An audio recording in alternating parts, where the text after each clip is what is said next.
Hello,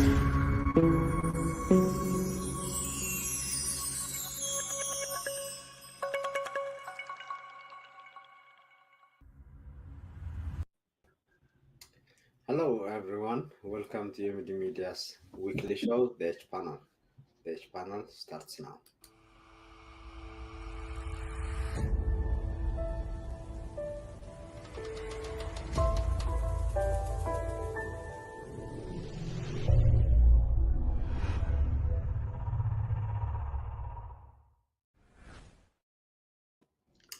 Today we'll be taking on making sense of US's take on Abiy Ahmed. That's the topic of the day, and I have, as usual, Faisal Robla, Yusuf Gabhewat, and Rizkel Gabisa, the panelists is full house today. And as usual, we will start what stood out for each panelist over the past 7 days. And the topic is making sense of US's take on Abiy Ahmed. And we are live on Facebook, LinkedIn, YouTube, and Twitter. Those who are viewing us today, we thank you very much, and we would appreciate if you can share to others so that they can also access our material. Welcome again, and today we'll start with Professor Gabisa. What stood out for you over the past 7 days? I guess this is once again, an event-filled week for the Horn of Africa. While there are many things that I could say stood out for me, it is the tale of two cities that the Prime Minister of Ethiopia and the Commander-in-Chief of the Ethiopian National Defense Forces, the performance that he made before his general staff is what really stood out for me. First, as humorous, second, as emblematic of the kind of situation that the country is in and the kind of leader that this country has. What I mean by the tale of two cities is this, you'd think that it is supposed to be guidance on military matters, on military reform, military readiness, or military preparedness, because this is the general staff that he is addressing. But he talked about Ethiopia's history, world history, since World War II. In about half an hour, he moved from World War II, selectively citing whatever he wanted to make a point about his own regime. But at the end of the day, the picture that you get is that Ethiopia, from his perspective, is a country that is stable. The country is at peace with itself and with its neighbors. Its economy is growing, productivity rising, and ready to take off. And that takeoff is going to culminate in the year 250 in making Ethiopia one of... Motion Array is the quickest way to make your content look amazing. My name is Jordan Taylor Wright from Taylor Cut Films, and I am a visual storyteller. For over 10 years, I have been creating visual content. I worked with dozens of editing tools to create my art, and I'm always looking for new ways to produce better content faster. With Motion Array, I can do just that. Motion Array is a high-quality media library that helps me take my videos to the next level. It contains hundreds of thousands of curated assets, like video templates, photos, music, and sound effects. Motion Array plugs directly into your editing software, which makes enhancing my videos ridiculously easy. Now you can make your projects look like this with just a few clicks of your mouse. Motion Array is subscription-based. You sign up, get instant access to everything, and you can use it anywhere, from a home movie to a feature trailer. And if you change your mind, you can cancel at any time. Create the videos of your dreams today with Motion Array.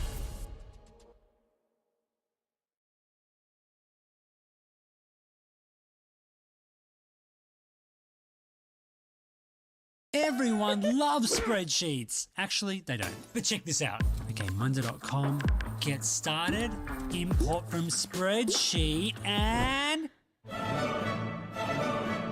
Holy spreadsheet! And no, this is not just a spreadsheet replacement. It's an easy way to build any solution you need for work.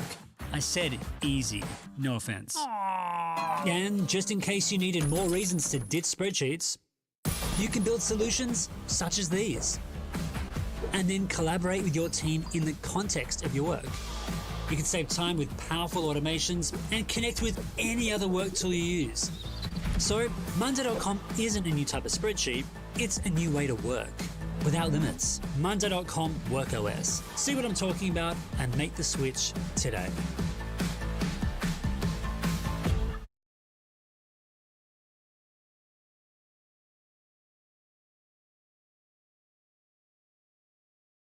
Twenty prosperous and most developed countries in the world. Um, Never mind that about 2 years ago that he said that Ethiopia would be one of the two countries that is going to be economically dominant. The reality of Ethiopia, the reality of Ethiopia that we know is that it's a country where uh, people cannot make ends meet. Inflation is ravaging the country, especially the urban areas, including Addis Ababa, where people live on salaries. Their income is not rising, but inflation is going through the roof. Productivity or production itself is not making supplies to the cities possible. It is a country that is basically diplomatically isolated in the world, that had earned the condemnation of the world, and the progressive and normal countries of the world that are accountable to their citizens have isolated Ethiopia, and Ethiopia finds itself befriending the dictators of the world that are becoming increasingly becoming international pariah, like Putin or Xi Jinping, Eritrea. These these are the friends that Abiy Ahmed counts as Ethiopia's friends. But this is the reality of the country, that it is an isolated country today, basically under siege from economic, political, military, and legitimacy crisis. It's a country that has the highest unemployment in sub-Saharan Africa, the highest unemployment probably in the world of youth unemployment. That's the reality of Ethiopia. Um, Economically, nothing is working. It's not growing. It is a country where major projects have come to a standstill. Major infrastructure projects like the railway from Djibouti to Mekelle to Waldea have stopped. But in the eyes of the Prime Minister of Ethiopia, Ethiopia is on its way, on its unstoppable, inexorable trajectory to become one of the great nations of the world, economically dominant, militarily strong, respected countries um, in the world by the year 2050. A strong economy by 2030, an enviable economy by 2030, and one of the great countries in the world by 2030. That I just couldn't resist the tale of two cities that he or two countries that he painted. There is one Ethiopia that exists in the mind of Abiy Ahmed, and there is an Ethiopia where actually normal people live and try to make ends meet. That I just couldn't resist, and it just stood out for me. So basically, that's it for me. Thanks, Skill. It's interesting that he also painted a picture that the comparison he made Ethiopia today and Ethiopia during the PRDF era. He said the difference is we have Facebook now. Otherwise, peace, everything was the same before, and it was a very interesting comparing and contrasting. Faisal, what stood out for you? Your voice, you are muted now, I Yeah, think. yeah. Okay. Just a quick kind of take on Somalia before I come to what stood for me. Uh, Somalia finally succeeded to seat a parliament after so many wranglings, and very soon, hopefully, they will elect a president. The reason why I'm mentioning this is that despite that Somalia is a failed state, at least the different political forces in the country are more or less on a balance with each other in the sense that one group or one side cannot dominate. So whether you call that positive or negative, it depends. However, there is no person who can dictate or dominate the political system in Somalia. So at least, I don't know if that's a precursor to more of a participatory system where the powers are at an equilibrium or not, we don't know. But at least the good thing is no one has absolute power, unlike in the case of Ethiopia. What stood for me is actually the same as what stood for my colleague, in the sense that once I heard some of the information and social media and the report coming from Abiy's speech to the generals and high-ranking military as well as some civilians, it took me by a surprise. As we know, and as many people are saying, the version that we are seeing now is the edited version. So basically, 4 or 5 days a week, they've been editing, and what we saw is what Abiy really felt comfortable with. And I said to myself, if he really felt comfortable with what we have seen, Ethiopia is in a bad situation. Number one, uh, I think, as Eskel touched it, it's always a slippery slope when a leader or a president or a prime minister like Abiy tries to be a historian and a theoretician and tries to make up what he had lost in schooling and tries to now become a lecturer to people. Because in academia, when you make an error or when you make a proposal or hypothesize something, it's seen as a good thing because you can always reason and pontificate and another person can oppose you. When you are a leader and you say something that may or may not be right, that thing will stick with you. For Abiy to really analyze the world history in the last 100 years and then come to Ethiopia and also try to analogize or make an analogy with the Ethiopian situation and come to the conclusion that from here on, changes in Ethiopia mean disintegration and destruction of the country.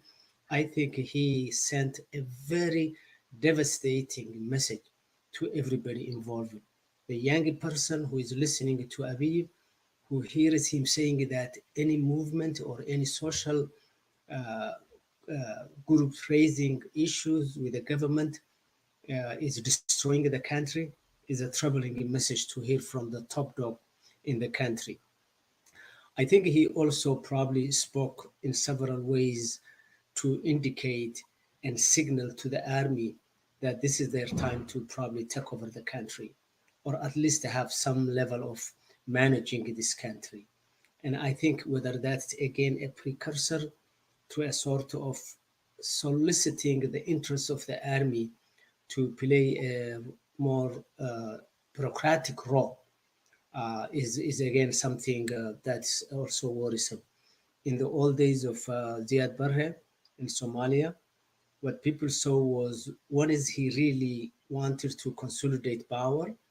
He gave the role of bureaucracy not to the educated, to the army. So you will hear or see an army colonel who is running the spaghetti factory or the sugar factory or the cement factory. And at one point, the entire infrastructure of the economy was run by colonels and sergeants and what have you.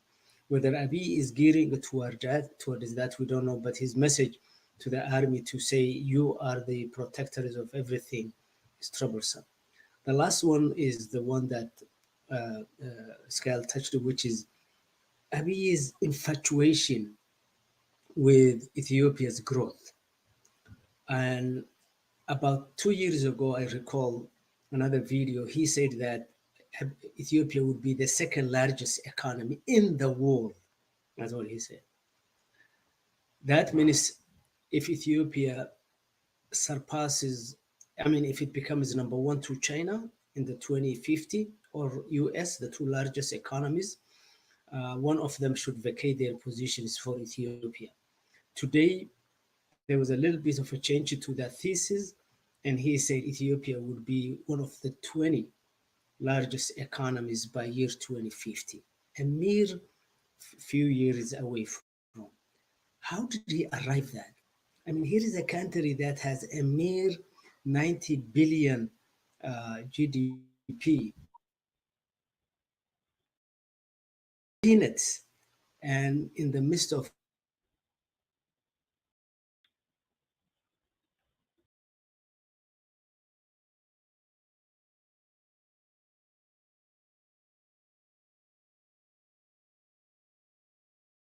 Is it only for me or Faisal is disconnected? yes. So I think I don't know where he's getting this analysis or he's feeding this analysis, but it's really an embarrassment for Abiy to say that he will be running or his country will be the second largest economy by 2050, and then revise that and say the top 20 in the world, where we have millions of people, you know, starving as we speak today. The Ethiopian government finally admitting that they can no longer rebuild some of the electric grids in some parts of the Wallo and other areas that the war has ravaged. So, beside embarrassment to the prime minister and to the country, here is really my take. Doing it for the last 20 years is what you call public policy forecast. Theoretical capacity forecast is often not what you see after 10, 15, 20 years. You can be closer to that when you have the right.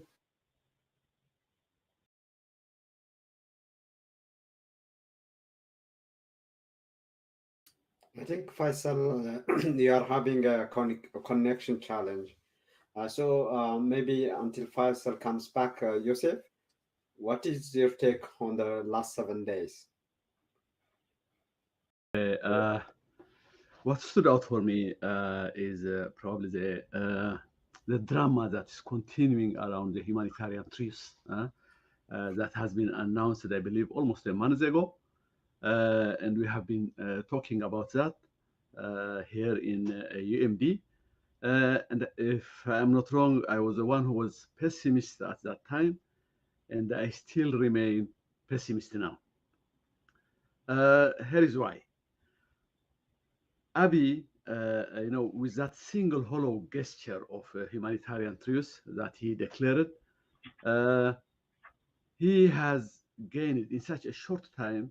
He has gained so many dividends out of it. Number one, Abiy's image has been boosted from the genociders that we know, or at least from a war criminal to a man of peace, however temporary that may be. If you remember, the moment he did that, the usual suspects, by the usual suspects, I mean the US, the UK, and the UN, they quickly rallied around him and they made a huge fanfare out of it with exaggerated enthusiasm. Part of this show was on how to save Abiy that they have been conducting for a long time now. But the first dividend that he got out of that humanitarian truce gesture was the boost in his image. The second one is the one that we have been looking the last 2 days. What happened the last 2 days on the Afar front? Remember, when he after his humanitarian truce, only 20 trucks made it to Mekelle. After that, the blockade continued. And the reason that he provided was, it's not me, After all, the image that the image was that of a man of peace who was trying very hard to aid Tigray. So who is to blame? TDF was to blame for occupying certain Afar areas. The TDF was cornered.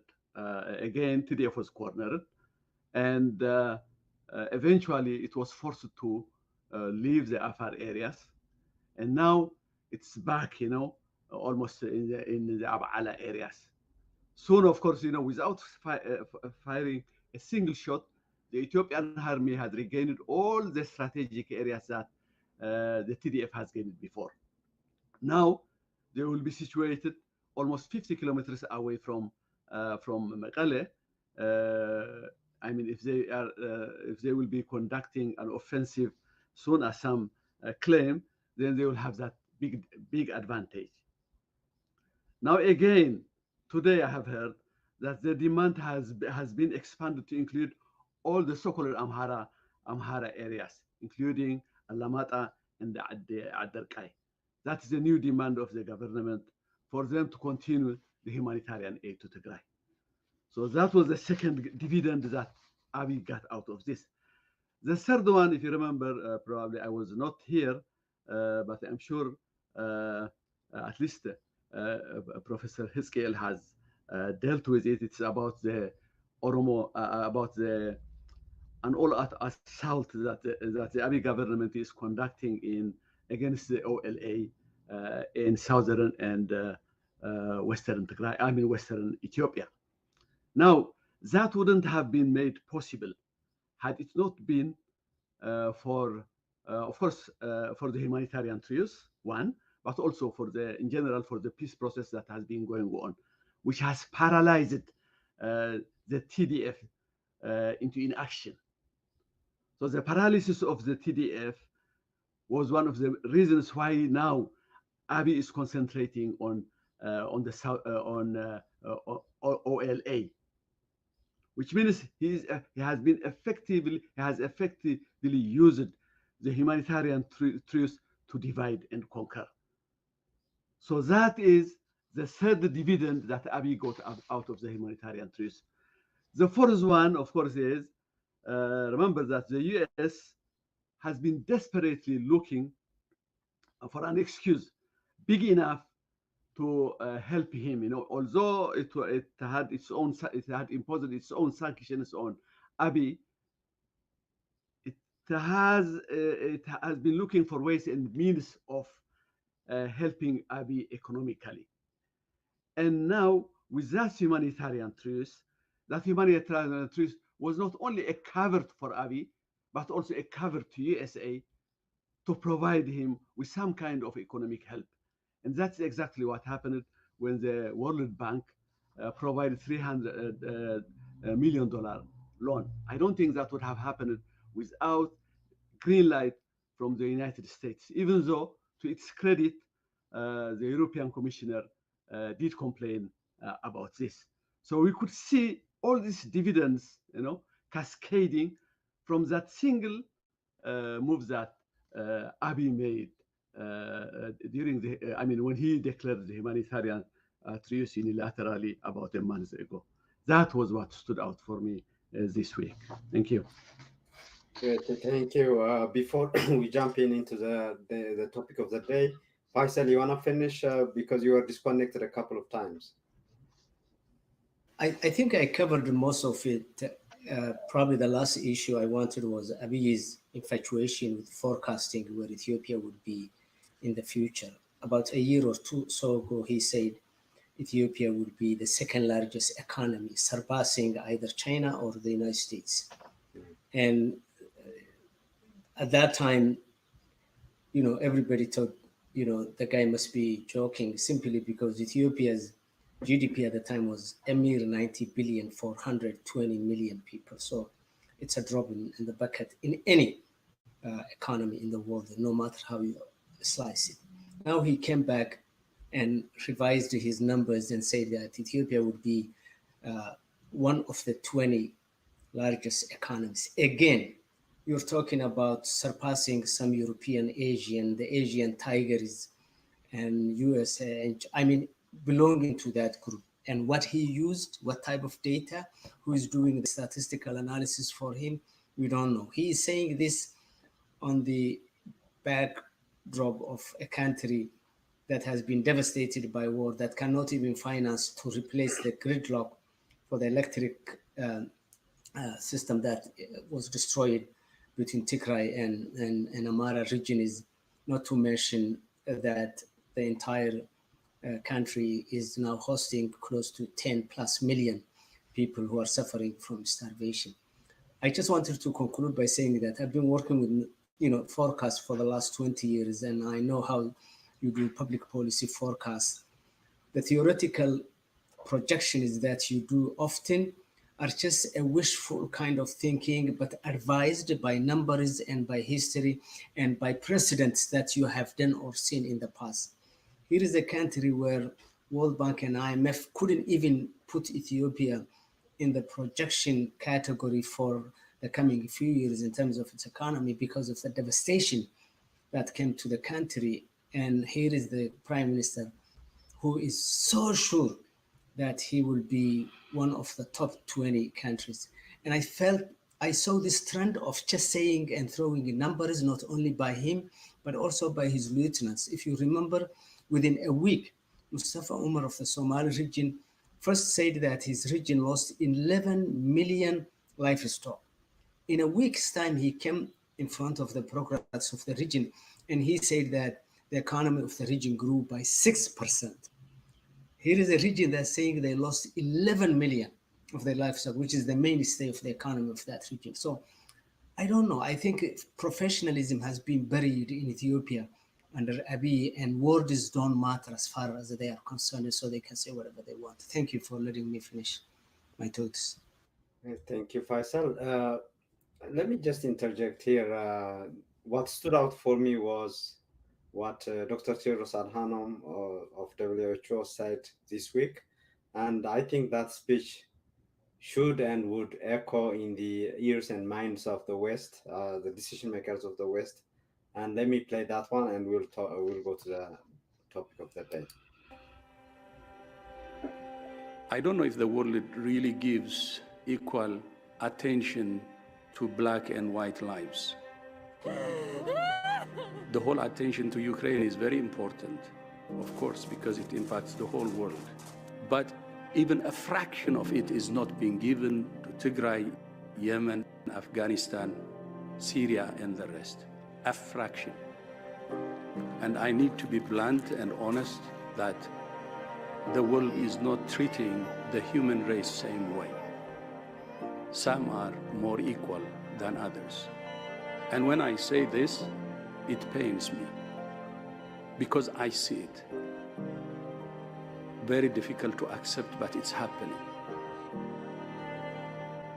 I hope the world comes back to its senses and treats all human life equally.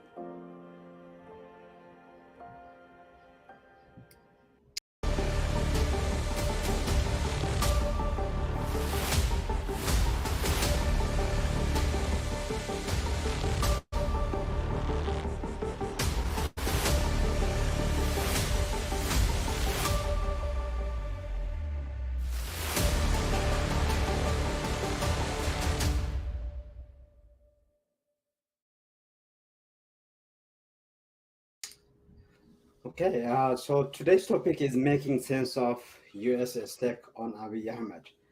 This topic was triggered by FP's report 2 days ago. The resignation, the US envoy for East Africa, that is Tatterfield, calling it quit. So, what is, or how should we read how the US is reading Abiy Ahmed? We can focus on what happened in the recent weeks, or we can go longer than that. Professor Scale. I think what I can say about the current U.S. envoy leaving his position only 3 months after he started um, working on the issue of the Horn of Africa, to me indicates, and I can only speculate, I can only surmise about this. I don't have an insider knowledge, but from what is being reported, from reading from what is being reported, David Satterfield was making progress in the Horn of Africa, particularly between Tigray and Ethiopia. Whether he was a lucky man who arrived to work on Horn of Africa issues. The conflict in Ethiopia, specifically between Tigray and the federal government and Amhara and all that, the entire conflagration in the area.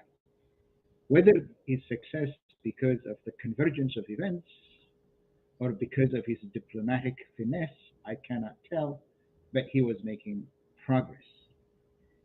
The humanitarian truce, which Abiy um, hurried to issue unilaterally as a humanitarian uh, truce, was actually part of an agreement, a U.S. brokered agreement to achieve that humanitarian truce, leading to a permanent ceasefire and probably creating a buffer zone between Eritrea and Tigray.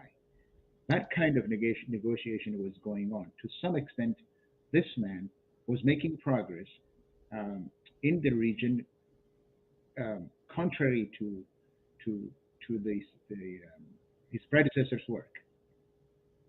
But now, 3 months after, and making progress in the affair that he was assigned to, he is leaving.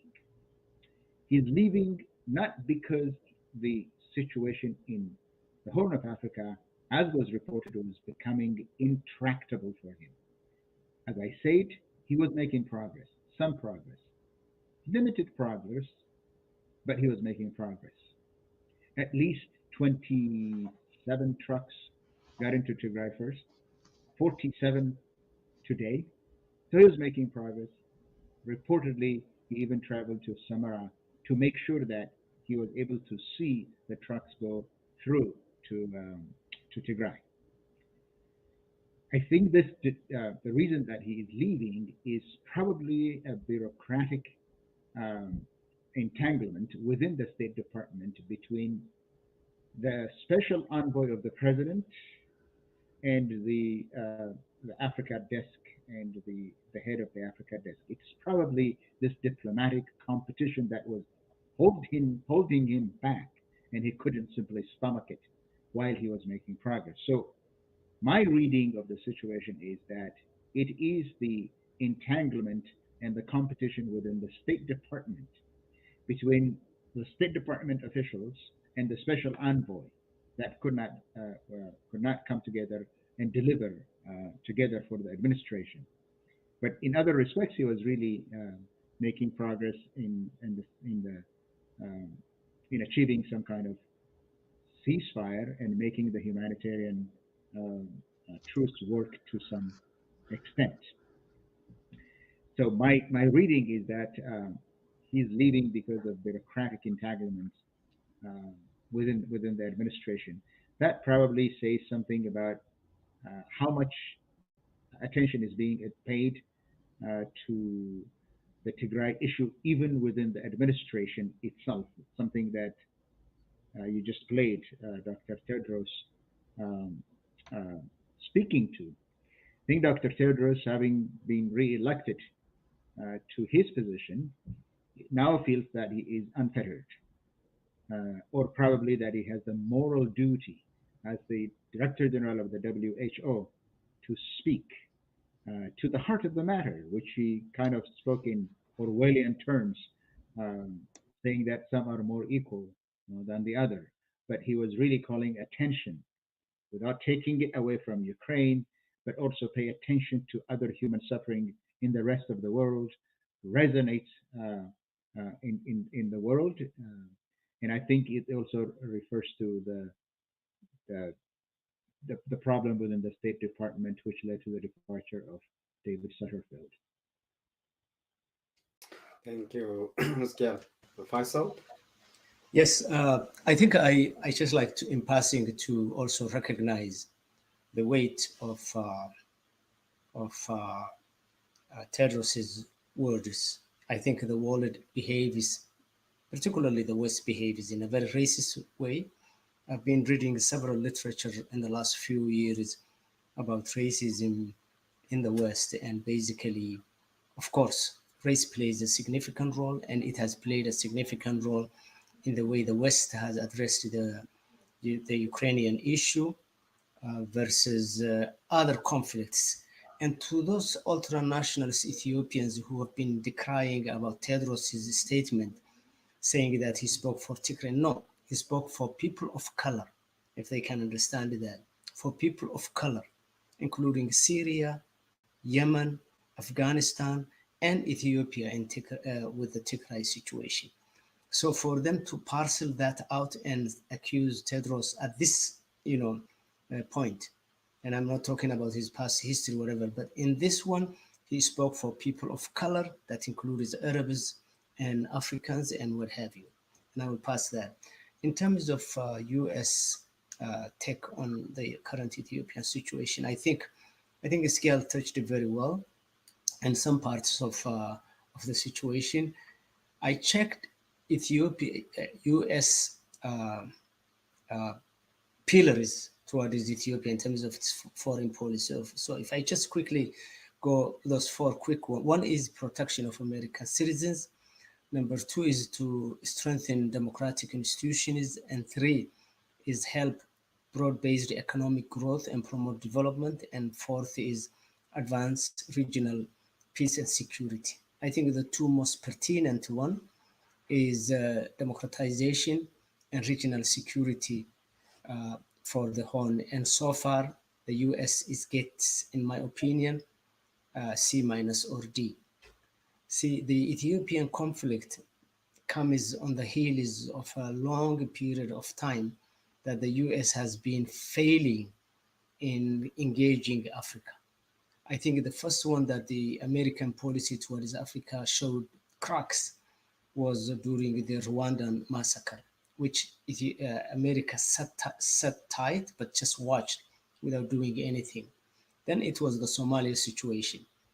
And I think what Scale was mentioning in terms of the conflict within the bureaucracy and envoy, I will come back to that. But in the case of Somalia, the conflict was within the US between the military wing and the diplomatic side. And that conflict literally cost Les Aspen his life, who had heart attack while he was still working on Somalia. From there on, America's policy towards the Horn, at best, has been weak. And I think when the Tigray conflict took place, of course, because of people who have had relationship with Susan Rice, who knew very well about Ethiopia and the real conflict of Ethiopia, really made good noise to address the issue. And the State Department Secretary Blinken comes from that rank. He worked for Susan Rice. He knew the situation very well.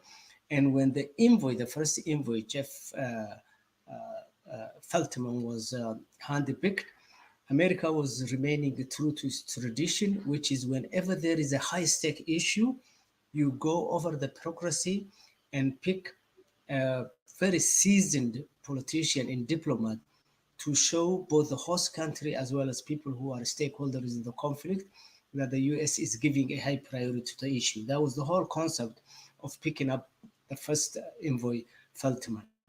Feltman didn't have really a good history for the Horn and in particular, in general, Africa. So he was a very slow, but had a very good heart towards the conflict.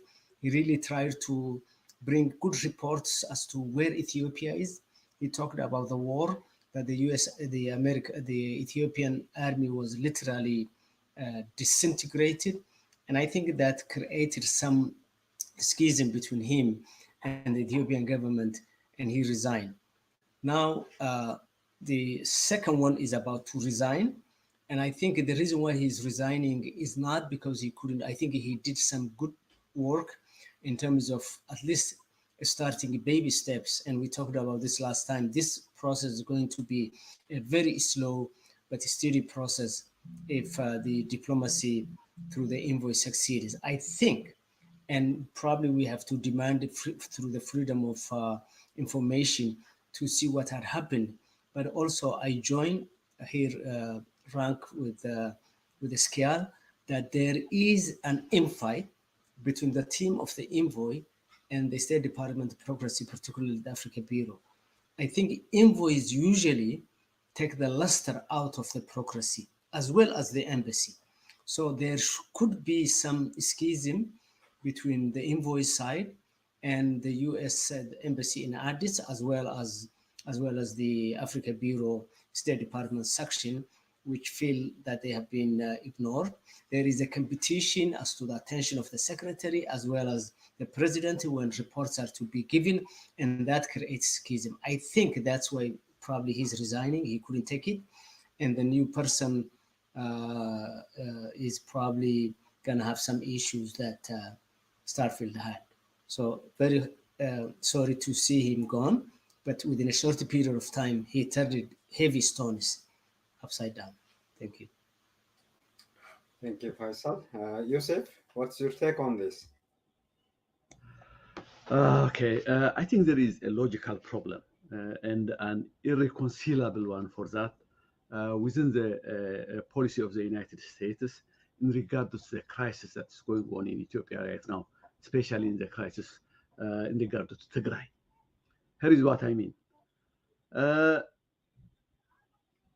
The American policy is primarily aims at saving Abiy, no matter what. It doesn't see any other alternative to him at this point in time. So that is taken as given. We are looking at it logically now. The second one is the unity of Ethiopia as sacrosanct, which means that it doesn't want Tigray to secede. The US doesn't want to hear any talk in regard to cessation of Tigray.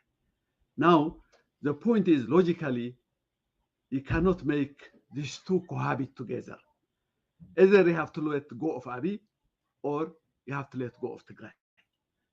If you let go of Abiy, for example, you will have a better, let's say, you have a better government in Ethiopia, which accommodates Tigray, probably an autonomous Tigray within Ethiopia or a federal, Ethiopia. Then you could possibly see that one as one possibility, or else you have to keep Abiy and let go of Tigray. There is no way in between. What America is trying to do is trying to find a compromise, an impossible compromise between a genocider and its victims, while the genocide, and there is no, which means that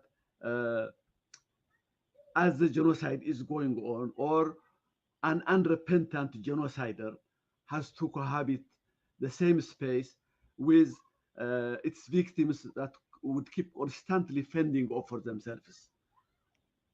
There is no formula on this earth that accommodates these two together. Now, I believe Abiy is more logical in regard to this than the USA, because Abiy, he has seen that there is no way he could make a compromise. He knows that an autonomous Tigray or can't have a space within an Ethiopia that is primarily, Abiy is concerned in his power. His image of Ethiopia that would be ruled by the PP, by the Prosperity Party and him for years to come. So he doesn't see any way of accommodating an autonomous Tigray within that Ethiopia. So for him, the choice are two. Either he will have completely destroyed Tigray, and then it would be easier a subjugated Tigray to fit within that image of Ethiopia. But if he fails, or if he feels that he can't do it, that for example, that Tigray would fight back, and therefore it's not worth fighting, then the other option that he has is to let go of Tigray. So for him, there is no way. But the US is making it hard to let go of Tigray by insisting the unity of Ethiopia. Now, I believe that if we go to the case of the resignation of the two envoys in Tigray, they have somehow, I have a feeling that they have realized the flawed logic that the State Department is following in Ethiopia, although not in the concise terms that I have been putting there. For example, in the article that came, in this article, I believe, they have put, somehow they have sensed that the problem is on Abiy's side, that the US is not putting enough pressure on Abiy. But the State Department is tinkering at the opposite end, at the other end of the problem. So they somehow feel that the absurdity of this logic, although not in the terms that I have put, in the clear terms that I have put before. So for them, for the State Department is trying to do is it wants to eat its cake and have it too. It wants to create, a compromise between the Abiy government and Tigray, even though there is no way it could be done. Literally, in fact, what it is doing is it's forcing Abiy to take the first course, that is to continue the siege of Tigray, to make it surrender, eventually to make it surrender, because that is the only way this war will end if they keep, holding these two together for a long time. So to me, although I'm not exactly sure, I have the feeling that both Feldman and Satterfield, after having gone back and forth to Ethiopia, they have sensed that the problem is within Abiy, that rather than at the other end of the other of Tigray or anything else. But forcing Abiy, I mean, changing the Abiy of image, the Ethiopia is doing, I mean, the State Department is doing just the opposite. In fact, what it is trying to do is boost the image of Abiy, proclaim that he's not a genocider. If you proclaim that he's not a genocider and he's a man of peace, then it means you can do business with him. Then it means that a compromise could be reached between Abiy and TDF. But that is a forced image. In reality, there is no such person at all. What we have is a genocider, and there is no way they could, it's like putting what you call lipstick on a pig. Exactly, that is what they are trying to do. And somehow, both the Feltman and Satterfield have sensed this irreconcilable logic working on in Ethiopia. Okay, thank you. Thank you, Joseph. And so one thing that UMD Media learned as well is from sources is that the conclusion arrived at by Feltman and maybe perhaps by Satterfield as well is Abiy is hard to work with and not reliable enough.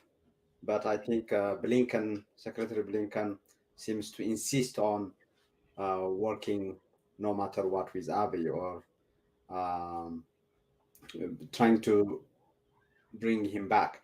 So maybe you can go to your final words, but before that, is there any way out? We have learned today 50 trucks arrived in Maqala. And again, this is the first time after the 20 trucks many people were talking about. Actually, speaking about Dr. Tedros, he mentioned out of 2,000 expected, 20 arrived at that time, and that is a mere 1% of what was required. So, how do you see this playing out, both from Washington's perspective and what's happening in Addis? Sgail?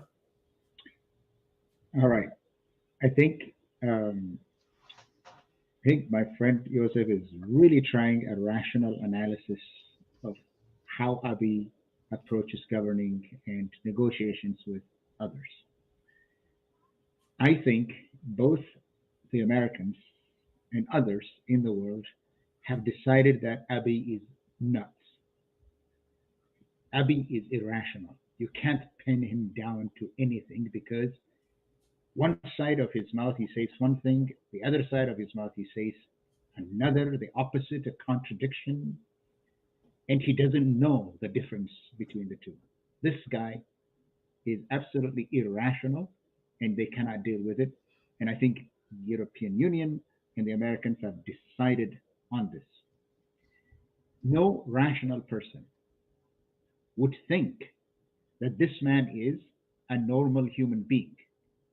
What he was suggesting at the beginning of this discussion, what we said about his portrayal of what Ethiopia would become in the next 30 years is insane. A rational person would not act this way. What he is saying about Ethiopia is not only unachievable, that is palpable for anybody to see. It is conceptually incoherent. It doesn't come from a rational mind. I think the Americans understand this, European Union understands this, and the Tigrayan leaders understand this. The Tigrayan leaders understood even before his ascent to power. They knew that.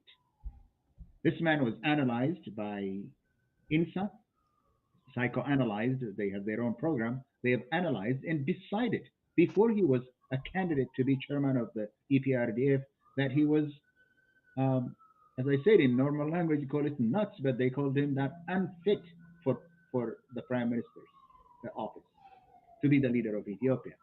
That the Tigrayan leaders have said it at the time, and they have said it since. And Abiy has lived his life in office to validate those issues. So everybody knows that. Everybody that Abiy is not the man to be trusted with power and to be trusted with Ethiopia, with 120 million people. That much is clear. Now, what are they doing? In fact, what I see is that both the Americans and Tigray are really playing a very well orchestrated diplomatic uh, diplomatic exercise. First, both Tigray and the State Department, in the person of um, the special envoy, and probably even in the State Department or the White House, they have agreed that politics and humanitarian aid should be disentangled. The future of Tigray or the future of Ethiopia or political settlement, this is on hold right now. What is more important for both Tigrayan leaders and the United States and leaders around the world is the humanitarian catastrophe that was impending. So when the Tigray government publishes its statement saying that these should be disentangled, it was not just the Tigrayan government or the Tigrayan leaders saying it. Others are also concurring with the idea that it's not always a political calculation. It's not about political matters. It's humanitarian. That's the first point, that there is an agreement, both in Mekelle, in Washington, that these should be disentangled. The second, the US brokered humanitarian truce, which I predicted might lead to a ceasefire, a real ceasefire, and perhaps an agreement to have a buffer zone between Tigray and Eritrea. That might be the trajectory. It already has some effects. What happened has already had some political effects. The truce has created um, tensions. The truce with Tigray tensions, strong tension uh, between between the Ethiopian government, Eritrea, and the Amhara region on the one hand, and the Ethiopian government of Abiy Ahmed on the other. There is a strong tension between these two. Now, Eritrea is a problem, and Tigray agrees with this. This is the second point of agreement with the US and Tigray, that Eritrea is a problem child in the Horn of Africa. As long as Eritrea is, Isaias is in power in Eritrea, the Horn of Africa is not going to be at peace whatsoever. He had shown that in 1993 by going to war with Ethiopia, with Sudan, with Yemen, with Djibouti, with everybody. And since he became a prominent player in Horn of Africa politics, the Horn of Africa had gone from a stable place to a conflagration. That is clear, all too palpable for everybody to see. Eritrea is a problem. A problem. There is an agreement here between the United States and Tigrayan leaders. The third, I think the Tigray and Ethiopia conflict has probably ended, has probably come to an end. I think Abiy has understood that the danger the danger to Tigray is from Eritrea, not anymore from the ENDF. The reason that I say this is that the ENDF, those people who were the sullen victims of the lecture that he was giving, that we just saw, that the Prime Minister of Ethiopia was giving to these generals, they know, they full well know what happened in Tigray. Now, after the war, the ENDF is still in poor operational readiness, in very poor operational preparedness. It has very limited training of conscripts who went into the army because of employment, not because they believed in Ethiopian military, and there is no funding for the Ethiopian military to continue the rigorous training that would be needed to become an effective fighting force against the highly mobilized, the highly trained, highly cohesive TDF. It cannot go against the TDF. The only thing that the Ethiopian military has is the UAV, the drone supremacy and the air supremacy, which the Tigray doesn't have. My point is, there is an agreement between Tigray, at least a tacit agreement between Tigray and the United States on these three issues. So the attack from the south is not imminent. Is not imminent. Attack is going to come from the north. And if Tigray and Ethiopia get this truth, and this this goes to a joint declaration of ceasefire, and if this go to a permanent ceasefire between Ethiopia and Tigray, and keep in mind that Abiy is under siege, absolutely under siege, economically, diplomatically, politically, he is under siege. He wants to preserve power. When Abiy is under siege, that is when he acts. And right now, hemmed in from all sides, he had found making peace with Tigray is his only way out of the present conundrum.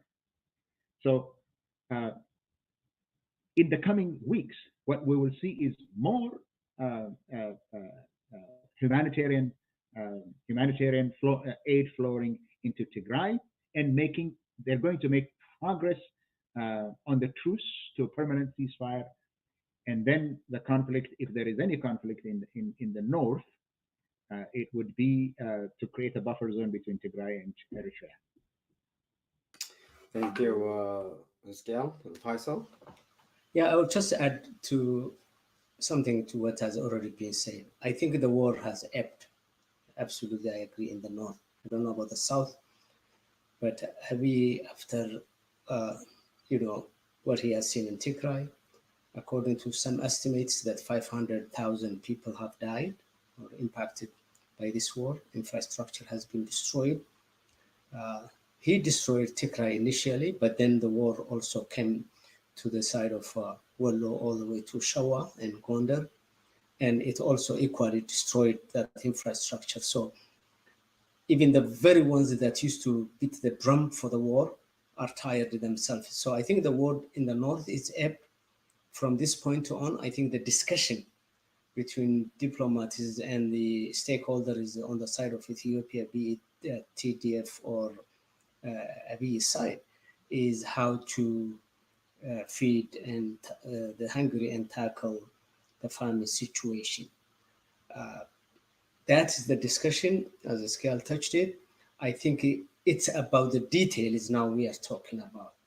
And last time we commented about this, at least I argued on my party that this would be a slow process, because at this point in time, the only card that Abiy has with the West is to play with how much and how many trucks and how much medicine and how much food he can release. The rest of the cards he lost. I don't think the world would sit tight if he starts another war and uses drones and bombs civilian centers. I think probably they talked about that, what had happened in the past, and what's tolerable and what cannot be tolerated from now on. As to the issue of genocide, I think we are saying it's genocide, but some experts, as the Amnesty's report and the Human Rights Watch group alluded to, the terminologies have different meaning to the experts. So I will not pick a fight on that. I think what has already been said is enough to put any time the chance comes around to put Abiy on a court and ask him to answer some of the atrocities and war crimes and crimes against humanity. Those are equally heavy terminologies and heavy crimes. So that is there. I think in terms of making sense of the US at this point in time, I think we need to understand the three things, in my opinion. At least number one, at any given situation, when it comes to politics, the US will side with a country that claims to have sovereignty within the international world till last minute. So when Abiy and TDF are competing for the attention of the US and Biden and his team, definitely they will weigh on the side of Ethiopia, even if it is wrong. That's number one. Number two, I think Ethiopia has a huge elasticity to tolerating, and that's Yosef's issue, to tolerating, in my opinion, autocrats, dictators, and criminal rulers throughout the world. This is a country, when you look at the US diplomatic history, that has tolerated Mobutu Sese for many, many, many years, or the Marcos of Philippines. Not only were they friends, but they funded him and armed him. So the capacity that the US has to carry on its shoulders dictators and autocrats, and even look the other way sometimes when people are being massacred. We know. I mean, the Biafra War is a situation where the US was always with a Nigerian standing government, historically, when the Igbo people were literally being burned on a daily basis. So that is an American norm. So I wouldn't really just expect much more than the slow but steady diplomatic issues that we have been talking about on the issue of aid and food aid. I think the dynamics has changed and the US is aware of that. So is Abiy, but he's posturing, but he's aware of that. And the discussion is no longer, can Abiy eliminate TDF? Can he resume another war in Tigray? I think if he pushes the envelope, the West could even look for another alternative, which is to even entertain one way or another arming TDF if it comes to that self-defense. I think in the past they erred on the side of maintaining and supporting Ethiopia's sovereignty and territorial integrity. But if Abiy fails to listen to the words of diplomacy, I think things could change. One last issue. The US has endorsed, I think, beginning from the 1970s, after they faced the fiasco of Allende's revolution and overthrowing foreign governments, they switched direction, and the emphasis has been more or less to seek or help countries make change through democratic forces and democratic change. That drives me to the issue of people, groups like Oromo Federalist groups, to really, I think it was the scale or Yosef saying, to show to the rest of the world that there is an embryonic alternative leadership. If TDF is considered to be a warring faction, in which case the US may not see that as a democratic alternative to the existing system, which I think Abiy is, and I don't think the State Department or the West at this point in time sees Abiy as a democratic leader. What they see is as a silly autocratic guy who's occupying the seat of an important country from the US point of view when it comes to regional security, population-wise, what have you. So I think upon on the side of Ethiopians, especially political activists such as Marara Gudina, this is the time to cultivate an alternative leadership to Abiy by creating cross-sectional alliances with different groups in the country who are frustrated with the rule of Abiy. I think the warring situation will continue. Allah will seek its issues to be resolved through whatever means that they are doing now, because they have been cornered and they will not be included in the process. TDF will sit on the sides to make sure that no other army from Ethiopia's side attacks its people. To whatever extent it can protect its people, it will do that. There is the chance for FECO and other groups to show alternative leadership inside the country so that they can work with Western powers. Thank you. Thank you, Faisal. And Yosef, your reflection and your final word of the day. All right, okay. First, the idea that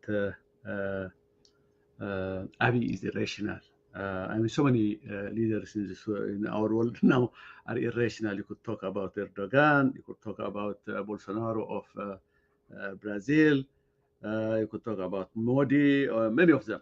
But that's not the issue. The issue is whether these irrational people are being rational when it comes to preserving their power.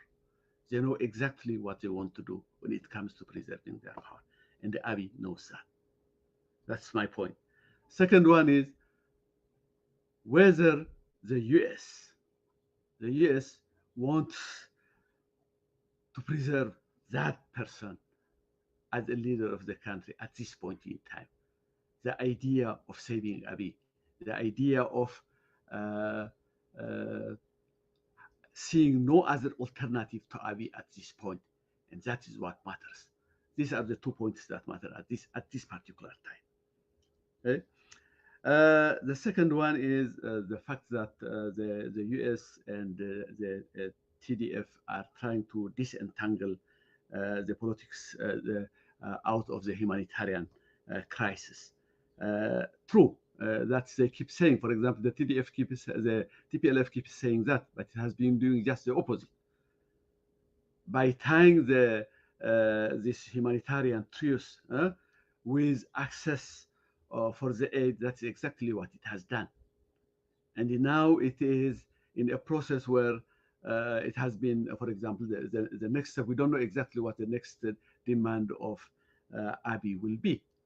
I hope what Professor Hiskiel has been saying is true, that from now on we'll see progress in aid delivery to Tigray.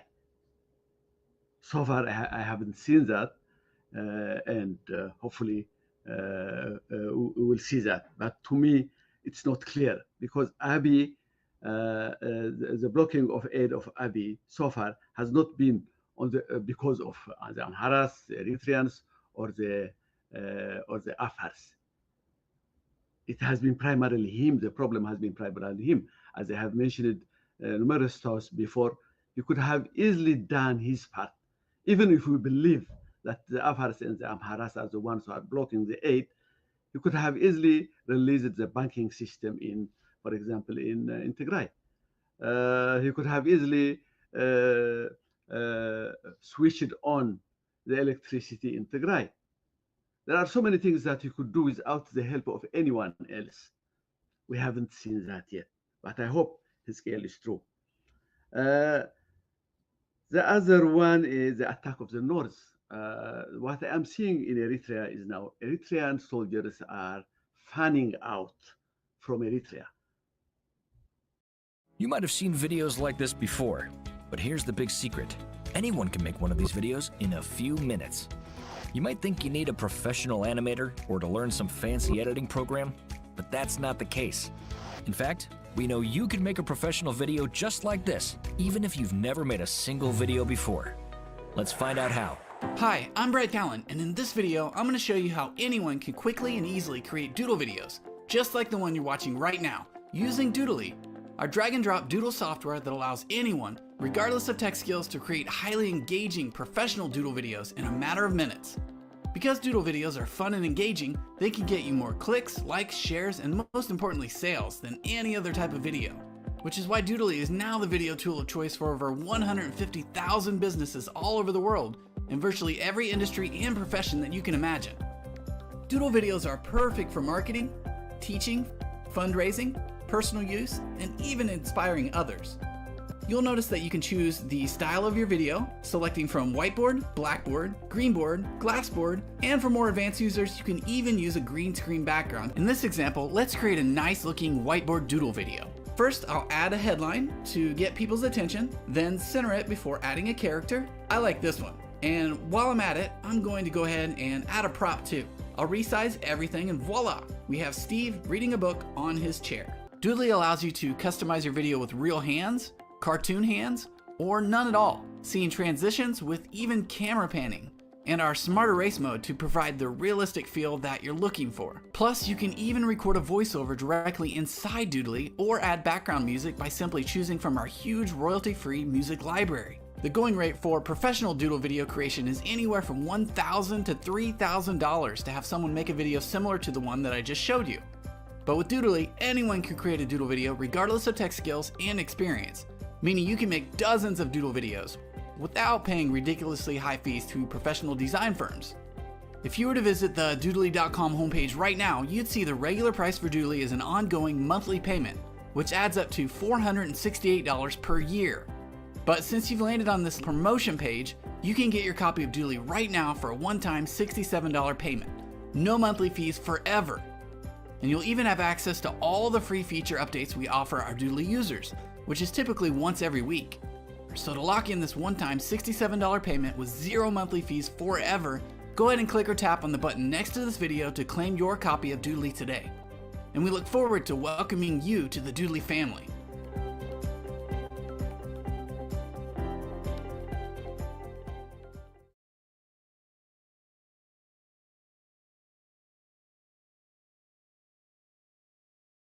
Looking for a free project management solution that's actually free? With ClickUp, here's just a taste of what you can get for free. Use Docs to collaborate more efficiently. Track your team's time. And visualize your work effortlessly.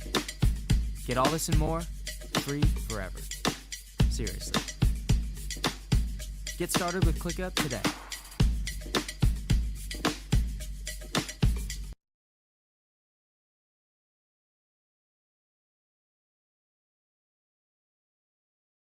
Some of them have tens of about 5 or 10,000 of them have already come through the Afar to the Kobe area. Others are concentrating in Sokota. The other part, the huge concentration of them is, of course, in Western Tigray.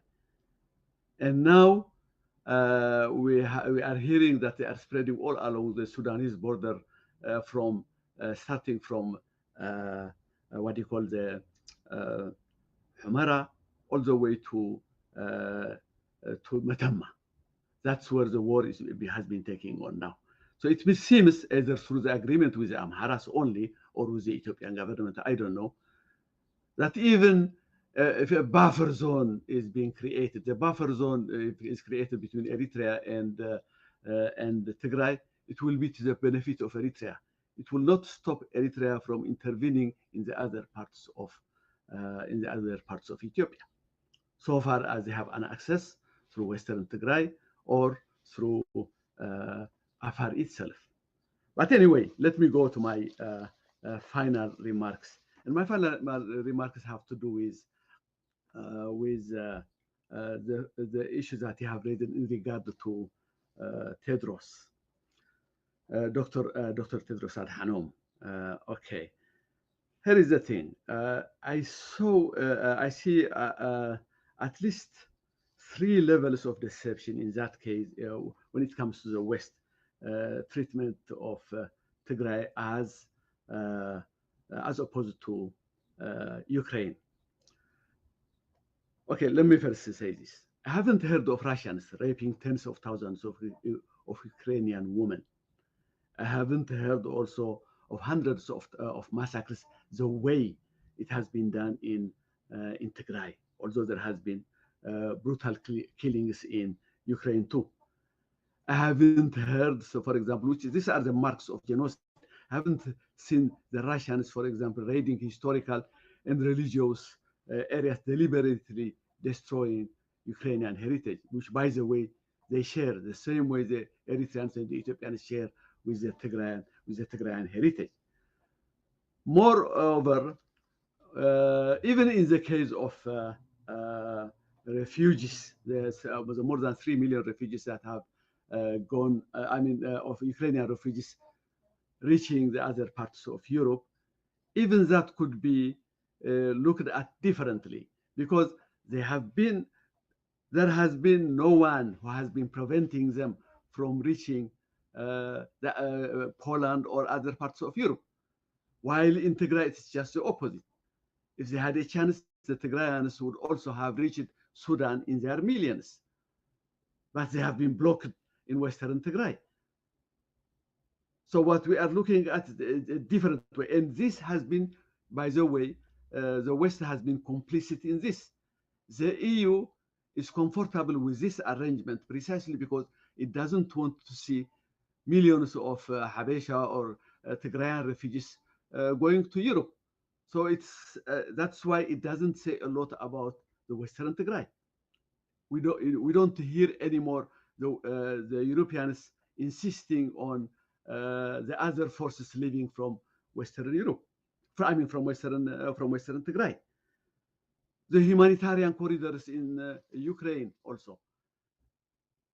The Russians are not, there are cases here and there, but the Russians overall have been allowing humanitarian corridors. We don't see that in Tigray. Yet, what we have seen is that in the case of Biden, within 2 months, he has declared it genocide. Even though I doubt that, even though it's a war crime, I doubt that it would qualify as genocide at this particular time. Yet, the genocide in Tigray that has been going on for 1 and 7 months, the United States has been actively minimizing that it is genocide. In fact, what they have been doing is that they have been putting human face to the genocider. That is what we have been looking at. Another one is financing and the sanctions. The sanctions on Russia has been, I don't think anybody has seen that kind of sanctioning before. While in Ethiopia, we see some kind of sanctions, but not as big one as that one. Even if you had looked at the language, for example, used in by the World Bank in providing this 300 million loan, the language that they have used is the level of duplicity is astounding. One of the reasons that they bring, one of the main reasons, in fact, that they bring is that to help the reconstruction of Tigray itself, the same way they have been doing all the aid up to now. Up now, they have provided, the West has provided more than 1 billion of aid to Tigray, almost none of which, only 5% of which have reached Tigray. And the rest has been handed to Ethiopia for whatever it is, to do whatever it wants to do with that. And now exactly the 300 million are being handed over to Ethiopia, while supposedly some of that would reach to Tigray. The money is given to the genocider to provide money to its victims. If you remember, lately there has been numbers coming out. There are about 80,000 pensioners in Tigray right now, and there are about 200,000 salaried workers in Tigray. All of these are not getting any paychecks from Ethiopia. If you add their families, their family members, this would amount to roughly around 1.5 million of them. These are the people that are starving in Tigray now. It's not the peasants that are starving. It is the middle class people that has been in urban areas that are starving right now.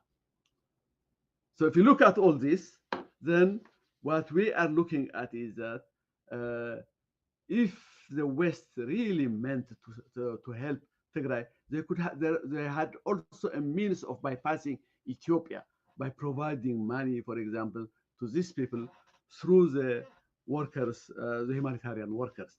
They haven't been doing that.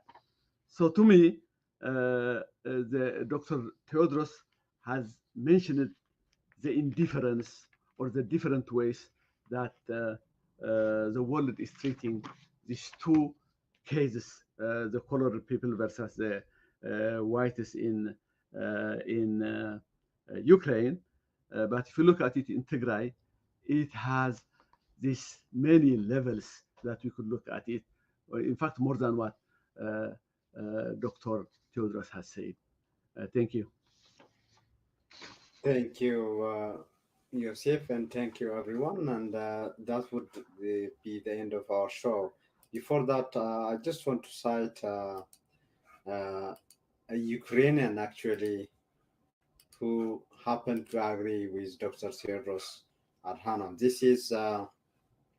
She's a Ukrainian activist, writer, and content producer, and global head of digital Amnesty. And this is what she says: if you care about what's going on in my country, Ukraine, you should also care about what's going on in Western Tigray. Horrifying but important report from Human Rights Watch and Amnesty, with amazing work by Vanessa Tsahaye, stand against atrocities everywhere. I think that clearly covers what you panelists were saying.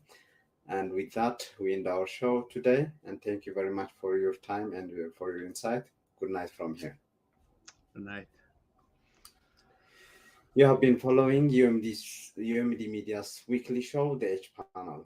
In the H Panel, discussed making sense of US's take on Abiy Ahmed, and your show host was Gita Josepha. Bye from here. Good night.